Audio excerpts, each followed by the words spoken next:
Hello students, how are you?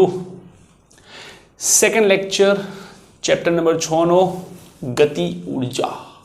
Okay, કોને કહેવાય ગતિ ઉર્જા? નામ પરથી જ ખબર પડે છે કે દોડવાનું છે જ. ગતિ ગતિ ગતિ ગતિ ગતિ. ઓકે, તો ઘણા બધા પદાર્થો એવા છે કે જેમાં ગતિના કારણે કામ કરવાની ક્ષમતા હોય છે. એક એક્ઝામ્પલ આપું છું કે જ્યારે આપણે કોઈ પદાર્થને બહુ દૂર ફેંકવો હોય છે ત્યારે આપણે એને પહેલાં ગતિમાં લાવીએ છીએ અને પછી ફેંકીએ છીએ. જેમ કે ક્રિકેટર, બોલરને જ્યારે બોલ પૂર ઝડપે ફેંકવો હોય છે ત્યારે ઝડપથી દોડતો આવે છે અને બોલને ફેંકે છે. સ્પિનર એટલી જલ્દી નથી ફેંકી શકતો. બંને જણા ફેંકે તો બોલ જ છે, પણ બંને જ્યારે બેટ્સમેન સાથે જાય છે ત્યારે એક વધારે પડતું બળ આપી દે છે જ્યારે બીજું ઓછું આપે છે. કારણ તેમની ગતિ, એકની ગતિ ખૂબ જ વધારે હોવાથી તેમાં કાર્ય કરવાની ક્ષમતા વધારે છે, બીજામાં ગતિ ખૂબ જ ઓછી હોવાથી કાર્ય કરવાની ક્ષમતા ઓછી હોય છે. તો અહીંયા ગતિ ઉર્જા એટલે કે પદાર્થની ગતિના કારણે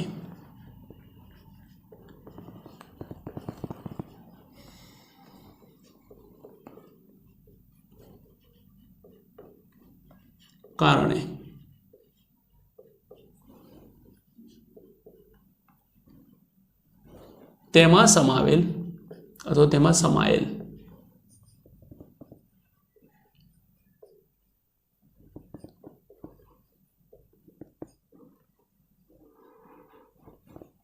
કાર્ય કરવાની ક્ષમતાને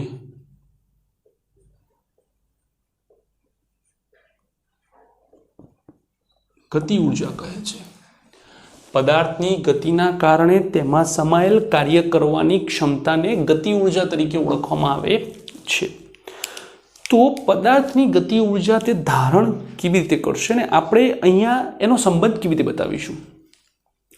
તો આપણે એક વાત વિચારીએ કે જો પદાર્થ પથ્થર, બોલ કઈ બી લો, સ્થિર સ્થિતિમાંથી અચળ પ્રવેગથી ગતિ કરે છે. ગતિ કરી ડી અંતર કાપે,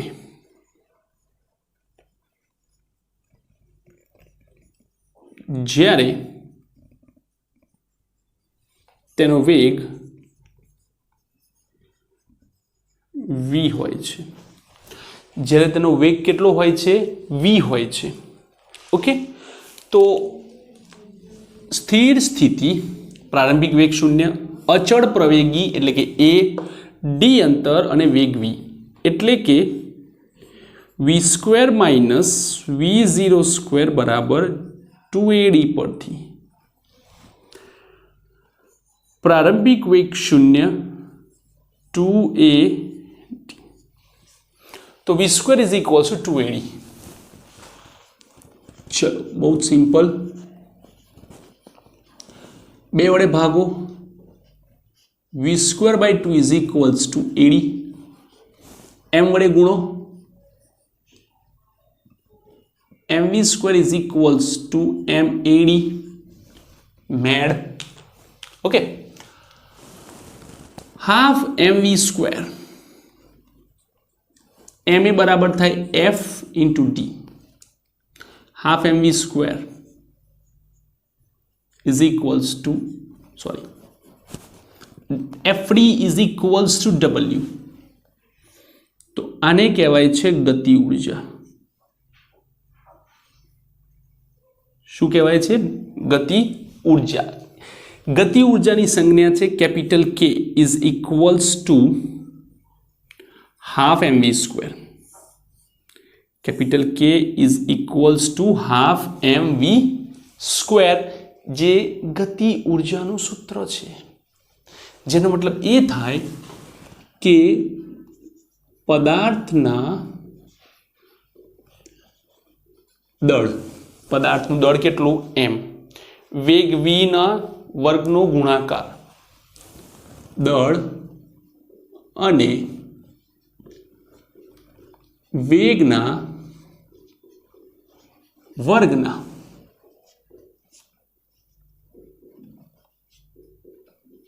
ગુણાકારના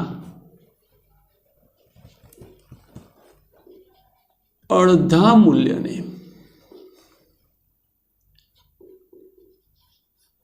ગતિ ઉર્જા કહે છે. શું કહે છે? ગતિ ઉર્જા કહે છે. દળ અને વેગનો વર્ગનો ગુણાકાર એટલે કે mv² નું અડધું મૂલ્ય મતલબ કે હાફ ને ગતિ ઉર્જા કહે છે. ઓકે, તો અહીંયા ગતિ ઉર્જા એ પદાર્થના દળ અને વેગ બંને પર આધાર રાખે છે. બંનેમાંથી કોઈ એક પણ વધશે એટલે ગતિ ઉર્જા વધવા માંડશે, બંનેમાંથી કોઈ ઘટશે તો ગતિ ઉર્જા ઘટવા માંડશે. આપણે ગતિ ઉર્જાને બીજા સંદર્ભમાં પણ જોઈએ. હાફ mv², m વડે ગુણો અને m વડે ભાગો, m²/m, mv (2m). mv એટલે વેગમાન p, p²/2m. ગતિ ઉર્જાનું આ એક બીજું સૂત્ર પણ છે. ગતિ ઉર્જા કાર્યને સમતુલ્ય હોવાના કારણે તેનો એકમ જૂલ જ થાય. ઓકે, તો k = p²/2m. ગતિ ઉર્જા એ વેગમાન પર પણ આધાર રાખે છે. તમારે બનાવવાનું છે વેગમાન કેવી રીતે બનાવવું, શું બનાવવું. ઓકે, એમ તો અહીંયાથી બી બને પણ થોડુંક અલગ જેવું લાગે કે k = half mv², half mvv = pv. તો તમને એમ થશે કે સર કેમ આવું ના લીધું? એનું કારણ છે. આવું ના લીધું એની જગ્યાએ આવું વાપરીએ છીએ કારણ કે જ્યારે પદાર્થ કામે લાગશે, જ્યારે પદાર્થ ગતિ ધારણ કરશે ત્યારે તેનો વેગ બદલાશે, વેગમાન પણ બદલાશે. બંનેમાંથી એક કંઈ અચળ નહીં રહે. પણ જ્યારે તમે દોડતા હોવ છો ત્યારે તમારું દળ અચળ હોય છે, તમારી ઝડપના અનુસંધાનમાં માત્ર વેગમાન બદલાય છે. તો આપણે એવું કહી શકીએ કે ભાઈ અચળ બળ માટે કે ગતિ દરમિયાન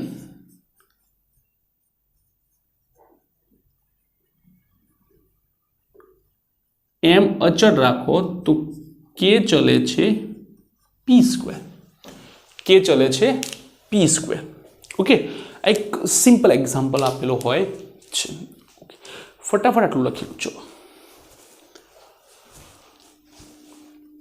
લખી લીધું? ભૂસીને લખો, ભૂસીને લખો, ભૂસીને લખો.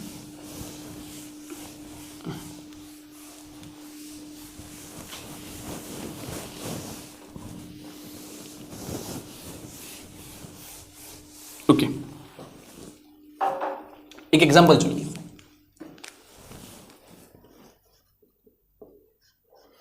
કે જો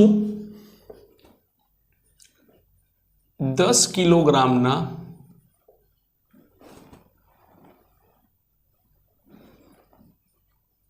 પદાર્થને 10 મીટર પર સેકન્ડ ઝડપ આપવામાં આવે તો તેની ગતિ ઉર્જા શોધો. It's k half mv². 10 નો વર્ગ 100, 500 જૂલ. સિમ્પલ ન્યુમેરિકલ છે, બહુ અઘરો છે નહીં. ઓકે, પણ જો એવું કહેવામાં આવે કે જો 100 ગ્રામના દડાને 5 મીટર પર સેકન્ડ સ્ક્વેરના પ્રવેગથી ફેંકતા 10 મીટરના અંતે તેની ગતિ ઉર્જા શોધો. તો સિમ્પલ છે, કે ભાઈ આપણે પહેલાં v² માઇનસ v0² લેવું પડશે 2ad, જેમાં v² v0² 0, a બરાબર 5, d બરાબર 10,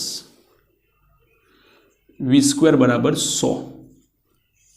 ઓકે, તો ગતિ ઉર્જા k equals to half mv², 100 ગ્રામ 0.1 ગુણ્યા 100, 5 જૂલ ઉર્જા ઉત્પન્ન કરે છે. તો અહીંયા દડાનું જે દળ છે તે ગ્રામમાં છે, એટલા માટે ઉર્જા બહુ ઓછી ઉત્પન્ન થાય છે. ક્લિયર? હવે અહીંયા જુઓ, જો કોઈ પદાર્થના વેગમાનમાં 10% વધારો કરવામાં આવે તો ગતિ ઉર્જાનો ફેરફાર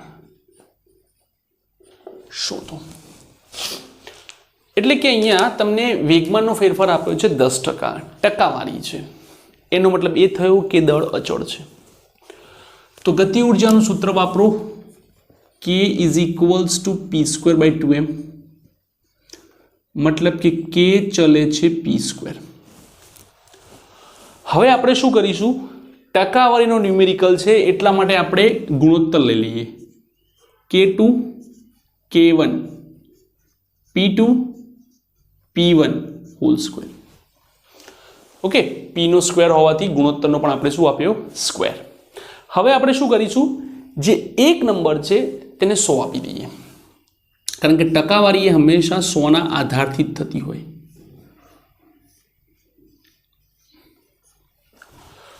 ઓકે, ગતિ ઉર્જાને શોધવાની કીધી છે માટે k2, અને 10%નો વધારો થાય છે.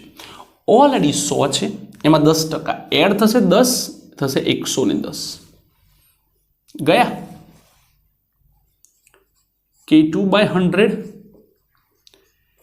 11 વર્ગ 121/100 કેન્સલ. k2 એટલે 121% થાય, પણ આપણને કેટલી થાય છે એનાથી મતલબ નથી. આપણી જે જરૂરિયાત છે તે છે ફેરફાર. તો ફેરફાર આવશે delta k, it's k2 minus k1. k2 minus k1, let me check કે દેખાય છે. Yes, of course, k2 minus k1. Delta k, k2 121, k1 100, it is 21%. બાદબાકી ધન છે, મતલબ કે વધારો થાય છે, માટે લખી શકાય કે ગતિ ઉર્જામાં 21%નો વધારો થાય. શું થાય? 21%નો વધારો થાય છે. ઓકે, તો આ છે આપણો ગતિ ઉર્જાનો કન્સેપ્ટ. ક્લિયર? ફટાફટ લખી લો. ઓકે, ચલો પછી હું તમને આગળ આપું બીજું કામ.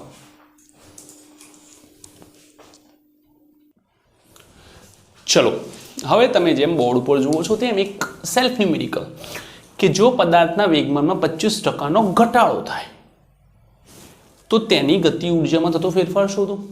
ઓકે, હમણાં જે ન્યુમેરિકલ આપણે ગણ્યો હતો તે વધારાનો હતો, આ જે ન્યુમેરિકલ છે તે ઘટાડાનો છે. તો તમારે આનો આન્સર મને કમેન્ટ કરવાનો રહેશે. Okay, I am waiting for your comment. તો આ હતો આપણો ગતિ ઉર્જાનો ટોપિક. બહુ જ સિમ્પલ, બહુ જ નાનો છે, કોઈ કોમ્પ્લેક્સ નથી, એટલા માટે વિડીયો થોડો નાનો બન્યો, અને એના ઉપરના કેટલાક ન્યુમેરિકલ્સ તો ફટાફટ લખી લો.